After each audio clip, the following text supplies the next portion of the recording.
Hello and welcome to a very special edition of Indulge. Joining me today is the poster boy of sports commentary in India. He's someone who puts things in perspective with his insightful comments and feedback. And now he takes on the role of being the host of Ultimate Sports Quiz that will be on air on Sony Sports Network. Joining me is Harsha Bhogle. Hello, Harsha. Welcome to Indulge. I love that introduction, Aisha, especially where you use the word poster boy. Wow, made me feel different again. Of course, you're the poster boy. Everybody knows you. At my age, no one calls me that. Yeah. No, there are some people who are timeless, and I think you're one of those. Let's move on. It might look like I'm fishing. Let's move on. Yeah. So tell me, why did you agree to do this show? What was... Yeah, we've done a quiz show 15, 16 years ago. And I was taken in by the camaraderie and the brotherhood that pervaded the world of sports quizzing far beyond the competition.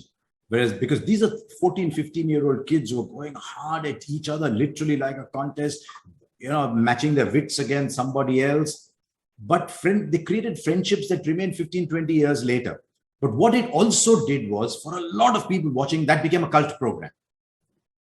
And even today, I still get messages saying, when are you restarting the school quiz? Because it was so much fun. We learned so much from the school quiz. Our love for sport grew from it. And so we thought, so we started doing that. Also, it'll be interesting to see how this generation of people are different from the school children who used to come in about 14, 15 years ago. You start seeing the changes you come about. The earliest, our generation of sports lovers, our knowledge came from books, from newspapers, and a little bit of television. The next lot of people, all their knowledge came from television. Now, almost entirely their knowledge comes from more digital, short use formats. So it's interesting to see where their knowledge is coming from. But it is such a fabulous sports-loving generation, and that's what I love the most.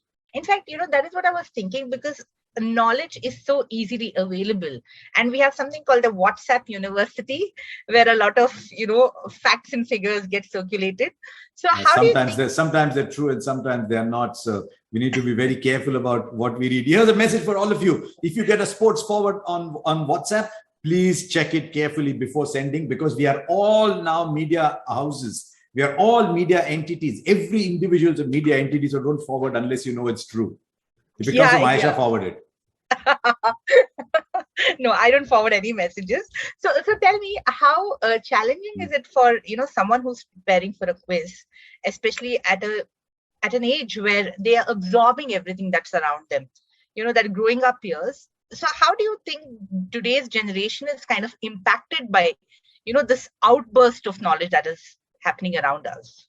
I hope they're watching a lot and reading a lot, because only 100-word forwards that come tend to only give you the result. You don't only want to know how many times Nadal has beaten Djokovic. You don't only want to know how many times Federer has played Nadal, or what is it like head-to-head Jimmy Anderson versus Virat Kohli. What you want to see is how the contest develops. So I hope more and more that people get into watching sport, not just to see the highlights and the result, but to see what goes into the making of the result. So if we can get people interested in sport through spreading the knowledge of sport, maybe they will start watching more. Maybe the sport culture will increase, because there's two kinds of people who participate in the sports culture in our country. One is the players. Not everybody can play, but that doesn't mean that you cannot be in sport. What sport quizzing does, it tells you, I may not be able to play the sport at the highest level, but I know enough to be able to parade my knowledge at the highest level. So it's a contest. That's what gamers are very good at doing. That's why gaming is becoming so good. We hope quizzing becomes very good, and we're giving them very good prizes, Aisha. I mean, these are the kind of prizes that as a child you must drool over. If you don't go to bed thinking, if I win, wow, then it's like, the biggest prize, for example, the team that wins gets to go to a sporting event of their choice anywhere in the world to watch. It is the equivalent of, for a sportsman saying, it's the final of the nationals and there's a penalty and I'm taking it. Wow, what am I thinking? So we're giving them very good prizes. The school gets prizes, but you know what we've done? we've said that you must only use the money to develop sporting infrastructure. You cannot use that money to teach physics, which is a laudable objective, but that is for something else. Create sports infrastructure, create libraries. So the whole idea is let's increase the knowledge of sport, the whole sporting community. Also, tell me about the kind of, are you also involved in the research for the questions? There's people far better than me, Aisha. There's people far better than me who do that. So there's no point me do. I'll be completely honest. The team that puts together the question, I look at the question sometimes and says, thank God I'm asking them, not answering them. But they are very, very good. See, the researching, it has to be done specific to the people who are in the competition box. So the research and the questions will be very different for 18, 20-year-olds, will be very different for 13, 14-year-olds. So they have to research and set the questions, keeping in mind who's answering them. But they are very, very good, Aisha. I mean, I just get blown by the kind of questions they ask. So I will have definitely go through the questions, see that I know. The reason is that suppose you give me an answer now, I must be able to relate to the answer. And if I can relate to the answer, then I can have a little line that makes the contest a little more pleasant and then go to the next question. Exactly. So that is why I go through the questions carefully. The people who research and said are fantastic. Okay. Just let's go back a few years when you were a young man, when you started. That's not a few. Okay, a few decades. Don't go that far, but it's okay. Okay. Yeah. So when you were a young man and you were playing cricket, and how did you, what really intrigued you and interested you to become a commentator? What was it? It's too long back story, but I loved sport. I loved the idea of playing sport. But in those days, playing sport was not a career, and you knew very quickly where your limits lay. Part of everybody's success in life is knowing where your limits lie and then demolishing them and trying to go further ahead. So I took a chance and I said, okay, but I also had another job. You couldn't just say, I'm going to become a commentator because the job didn't exist. You did 2 games a year in those days. So one thing led to the other, but I used to do programs on Yovani. So one of the reasons I relate to these young kids is because I was this bubbly young fellow who was in love with sport. So I would do sports roundups on local radio.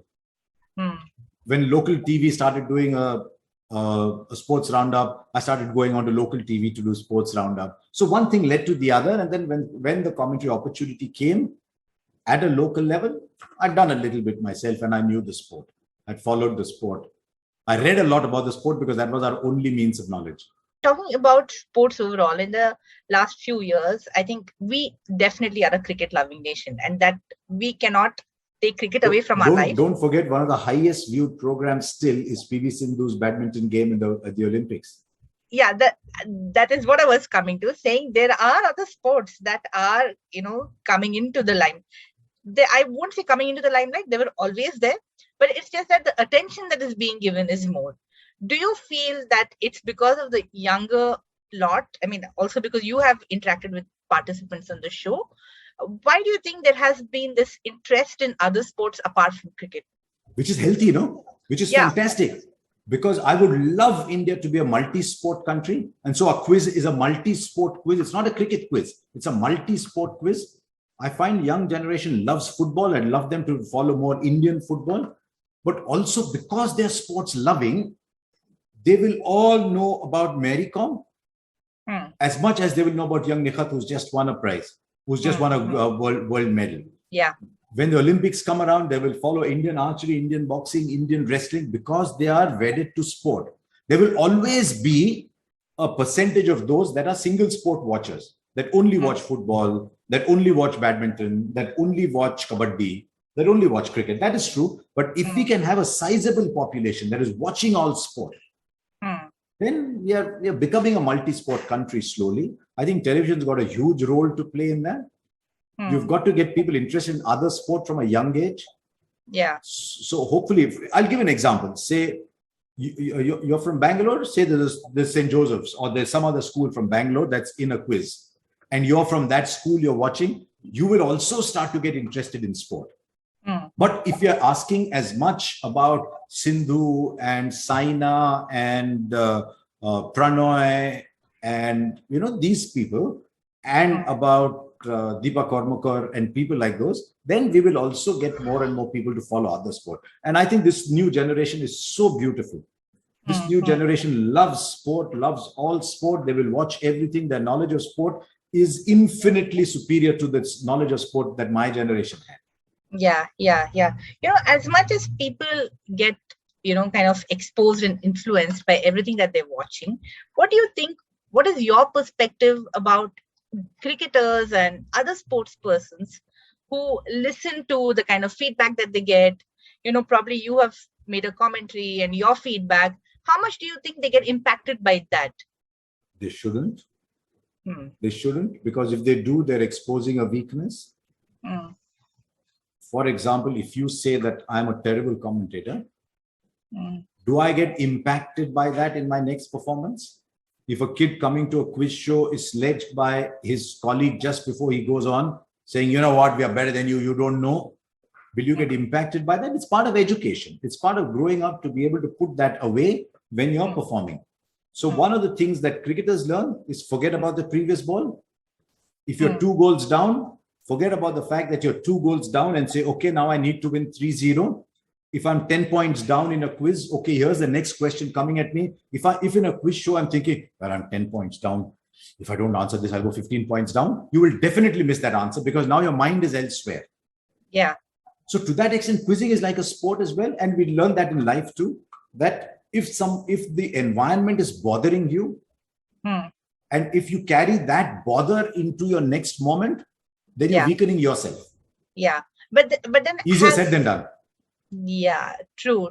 But have there been instances or any time in your career so far that maybe one of the sports persons who's been friends with you has told, you said that to me and that kind of improved my performance or had some kind of an impact? Has that happened ever? I'll have to go back and remember. I'll have to go back and remember that, because you build relationships with people.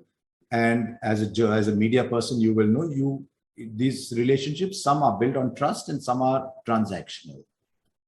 So there are some that are built on trust. But if you think that if I start to believe that there is something an international athlete can learn by talking to me, no, then that athlete is short, because that person's knowledge of playing the sport must necessarily be better than mine. Yeah. I talk to younger players about not playing for the reward, about not worrying about IPL riches, about investing their money wisely. I talk to them about those things sometimes, but not about how they should play. No, I don't tell them, be careful, your right shoulder is opening up a little bit, or be careful, your elbows to line up. No, we don't talk about that. I don't talk about that. Because I don't want them to think, isko kya pata hai? Ultimate sports quiz. How has the whole process been? Have you discovered that, probably boys from or girls from Bangalore are better than somebody say from Delhi? And are there enough girls participating? Because even from the, show teaser and trailer that I saw, there were only, male children. I mean, boys over there. We will change that teaser because there were so many girls. There was one quiz show I remember where there were 3 schools. So 6 participants, 3 boys, 3 girls. There were a couple of all girls teams that came in. And I think we must use our position in the media to remind people that the sport being a guy thing is the biggest load of nonsense you will ever hear. Sport is not about being a guy thing at all. And a lot of athletes make this terrible mistake about saying it's a guy thing. If it's too hard, get out of here. That's absolute nonsense. Everybody can play the sport. Sport is one of the few things that everybody can do, whether you're man or woman, whether you're a child, whether you're visually impaired, whether you're physically challenged, whether you live in cities, whether you live in villages, whether you live in a flat. Everybody should play sport and everybody should have access to sport. Sport is to open the world. It is not to consign the people into only a certain number of people playing sport. So I was delighted that there was an all-girls team from a little town outside Jamshedpur called Gamadia. All-girls team that came in. And I would love more and more girls. Already I see the following is growing. But I would love there to be more girls watching. More girls are playing sport. Watch the last Olympics. We had girls women in boxing. Yeah. We had women in wrestling. We had women in archery. Yeah. We had women in athletics. They always get more medals. How good was the women's hockey team? Yeah. The women's cricket team will get even better now. You watch. So more and more girls. Look at our badminton team. More and more girls are coming in. So I desperately hope that more girls start playing, but even more so that more girls start watching sport, start enjoying watching sport, and just compete in the knowledge of sport, because there's nothing that stops them. There is nothing in the genes, there's nothing in the gender that says one should watch and one shouldn't. And my appeal to parents is, for heaven's sake, stop telling your children that boys play sport and girls do something else.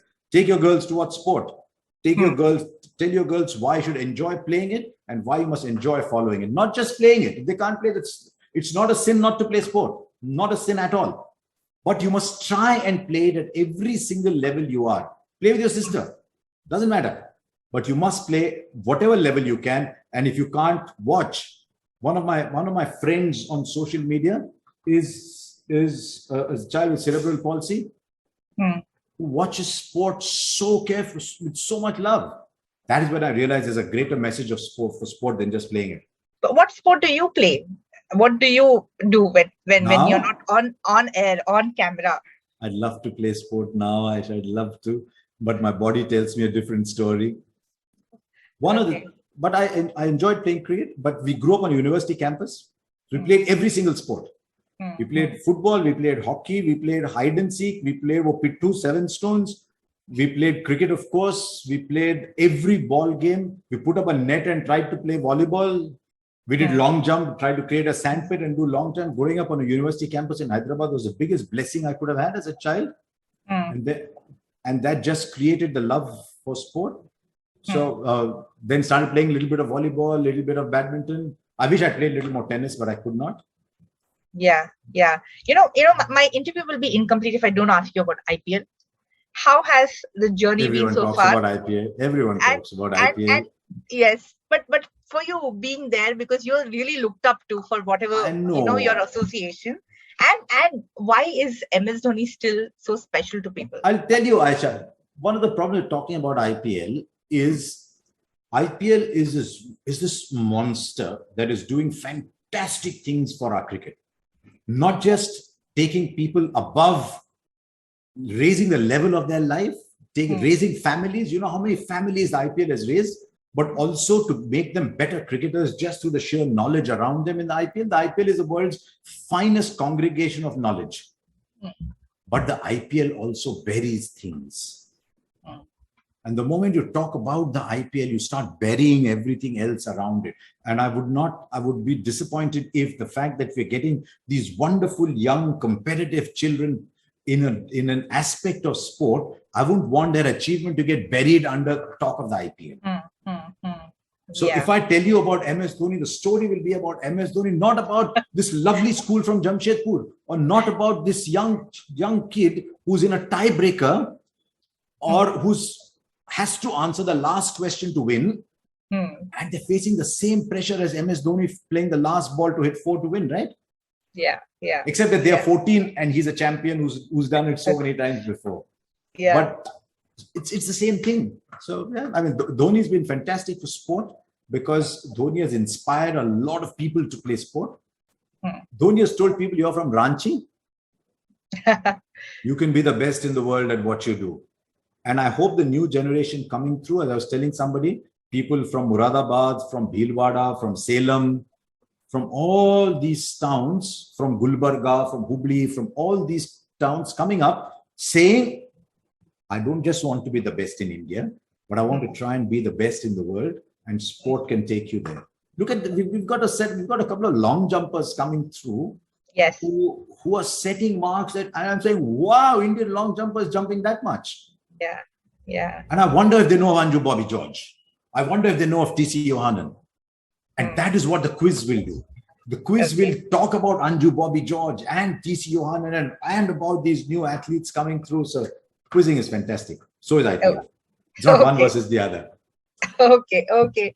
That was awesome. Thank you so much, Harsha, for Pleasure. joining us and, you know, telling us more about the show and also about how you started and why Dhoni is special. I mean, that I really cannot ignore. So thank you. Do tell people also about how the whole idea is to spread sports awareness too. That we're giving schools money to increase their sporting infrastructure so more people can play sport. We're giving kids the opportunity to go and watch sport around the world. I mean, I do that sports quiz and I think, wow, man, can I be there again? Yeah. So thanks. Yeah. Thank you so Cheers. much.